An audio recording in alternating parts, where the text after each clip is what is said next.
В Лужниках собрались более 11 тысяч делегатов и гостей второго этапа 12-го съезда «Единой России». Бурятия во главе с президентом Вячеславом Наговицыным, председателями комитетов Народного хурала, ведущими промышленниками и предпринимателями республики, молодежью и активистами Всероссийского народного фронта однозначно и четко выразили свою позицию Владимиру Путину быть в списках кандидатов, выдвигаемых на пост президента Российской Федерации.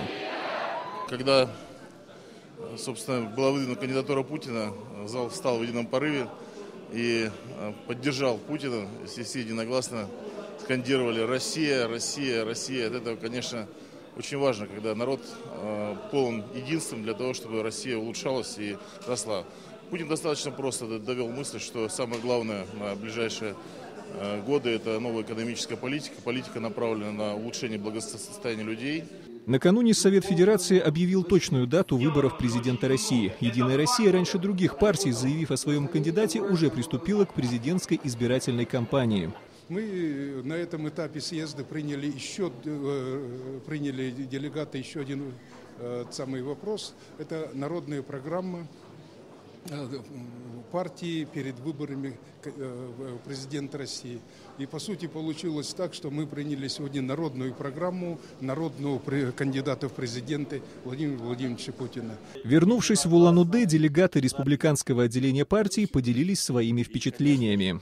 20 лет мы живем без Советского Союза. Первые 10 лет как было, мы прекрасно все помним, знаем. Вот как пришел Владимир Владимирович Путин, жизнь поменялась в другую сторону. Самое главное, мы сохранили Россию. Из множества программных заявлений, звучавших на съезде, делегаты из Бурятии особо отметили мысль о том, что за последние годы отношение стран СНГ к России резко изменилось. Страны ближнего зарубежья, бывшие страны Советского Союза, они сегодня тоже помыкались, сегодня попробовали на себе, что такое поодиночке жить, выживать, работать. И увидели Россию теперь, сегодня они, после того, как 10 лет огромного труда было вложено, увидели Россию как гаранта стабильности, гаранта безопасности, гаранта экономического развития. Экономическому развитию страны, по словам делегатов съезда, послужит и предвыборная программа «Единой России», поскольку прежде всего это народная программа. Она была сформирована с учетом мнения большого количества людей и призвана повысить качество жизни всех россиян. Александр Масляков, Баяр Жигмитов, Амажар Галжинчевин, Вести, Бурятия.